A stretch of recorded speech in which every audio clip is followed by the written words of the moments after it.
À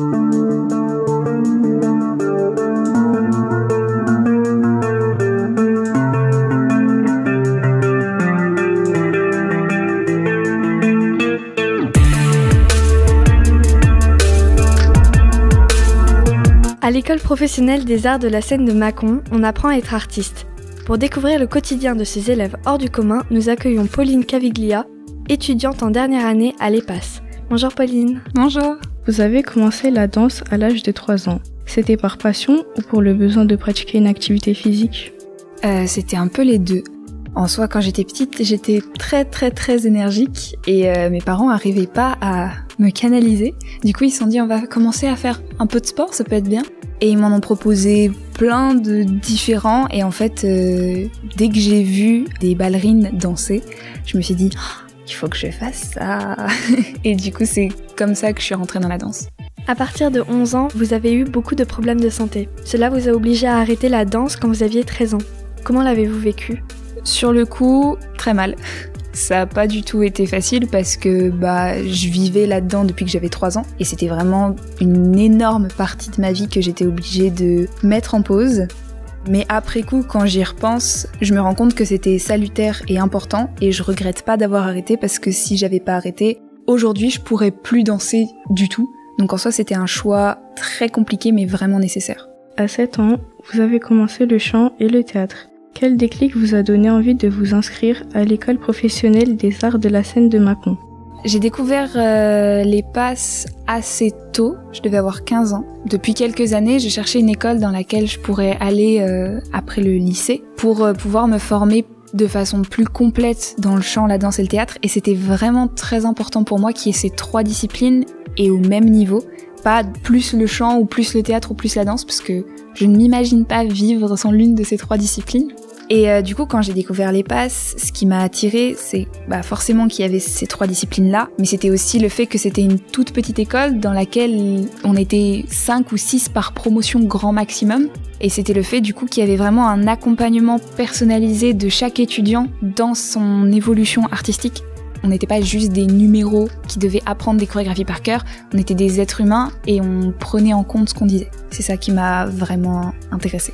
Comment avez-vous réussi à gérer l'équilibre entre vos problèmes de santé et le rêve de devenir artiste ? Ça a été un peu compliqué parce que pendant, même encore maintenant, pendant du coup 10 ans, j'ai dû changer très souvent de régime alimentaire, très souvent d'hygiène de vie. J'ai dû passer par une quinzaine de situations complètement différentes et du coup réussir toujours à s'adapter et à avancer dans ce processus-là qui est très long. Ça prend une énergie incroyable et ça prend un temps et une disponibilité d'esprit aussi très importante. Et du coup, j'ai eu du mal à continuer de trouver de l'énergie pour l'art.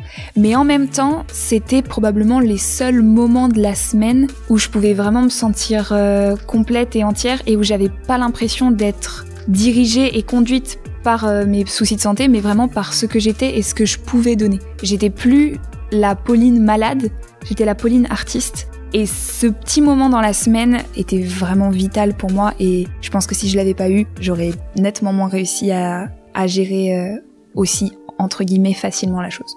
À l'EPAS, vous avez des cours de danse, de chant et de théâtre. Comment se passent vos journées ? Ça dépend des jours parce que chaque jour on a des disciplines différentes. C'est toujours des cours de 3 heures. C'est 3 heures par 3 heures. Et donc, par exemple, le lundi matin, on a chant individuel. On va tous préparer une chanson à peu près par semaine.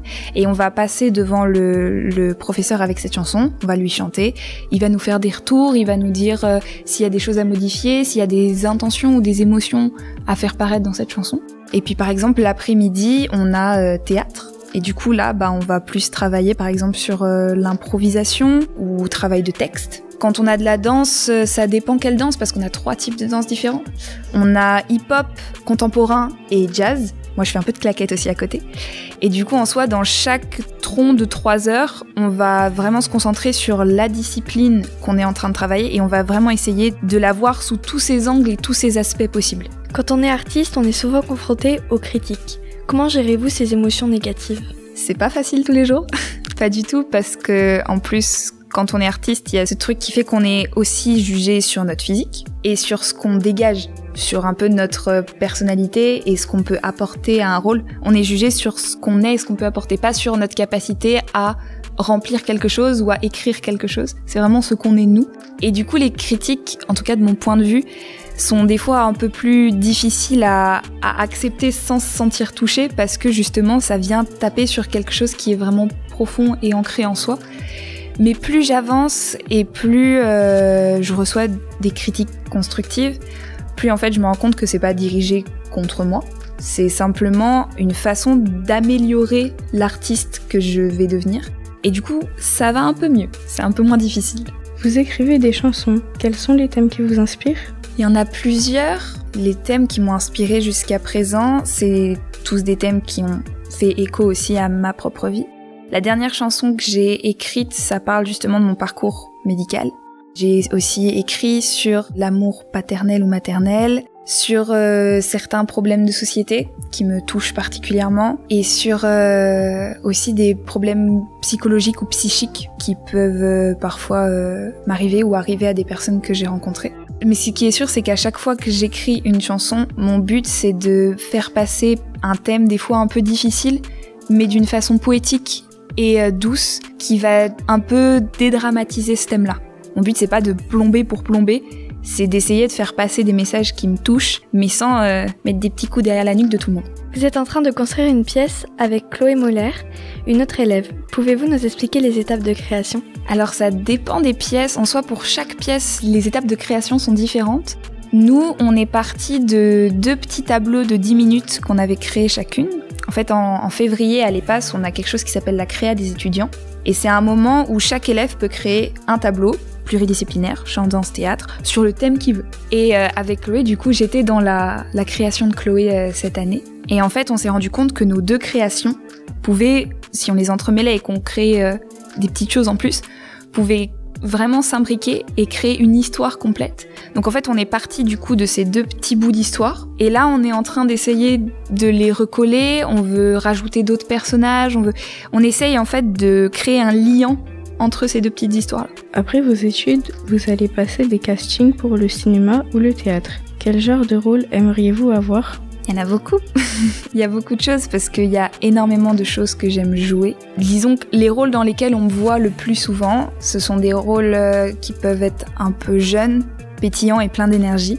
Donc j'aime me diriger vers ces rôles-là parce que c'est dans ma zone de confort et c'est là où je peux vraiment m'amuser sans trop me prendre la tête sur les détails du jeu, parce que c'est naturel chez moi. Mais j'aimerais aussi beaucoup avoir des rôles un peu plus sobres, un peu plus calmes, un peu plus posés, qui pourraient m'apporter aussi énormément dans le jeu et qui pourraient m'apprendre à jouer beaucoup d'autres choses. Parce que même si je sors de 3 ans de formation et qu'avant ça, j'ai fait des années et des années de théâtre, de chant et de danse, c'est un métier où on peut jamais arrêter de se former. Et chaque moment, chaque scène, chaque rôle est vraiment formateur et vraiment important pour développer l'artiste qu'on veut devenir. Pour finir, que ressentez-vous quand vous êtes sur scène ? C'est peut-être un peu cliché, mais je me sens chez moi. Après avoir travaillé un spectacle pendant des mois et des mois dans une salle de danse ou des choses comme ça, quand je rentre enfin dans la salle de théâtre pour faire mes 3 jours de répétition avant la première, c'est toujours un moment hyper particulier parce que j'ai vraiment l'impression, peu importe la salle de spectacle dans laquelle je vais jouer, j'ai toujours l'impression de rentrer chez moi, de rentrer dans ma 2e maison en fait. Et quand je suis sur scène, même si je ne suis pas entièrement moi et même si je joue un personnage, c'est probablement les moments où je me sens aussi le plus libre d'être qui je suis et où je me dis c'est le moment où je peux m'exprimer et où personne viendra me dire que ce que je dis j'ai pas le droit de le dire ou que j'ai pas le droit de le faire de cette façon-là, parce qu'en fait les gens ont payé pour venir me voir et du coup ils sont là pour voir l'histoire que je vais leur donner. Donc c'est vraiment un endroit où j'ai envie d'être très très très souvent. Merci à Pauline Caviglia d'avoir répondu à nos questions sur ce quotidien d'étudiante à l'EPAS de Mâcon. Merci à vous. Pour retrouver toutes les émissions réalisées par la classe des 5e C du Collège Condorcet en atelier scolaire avec Radio Aléo, rendez-vous sur le site radioaléo.fr.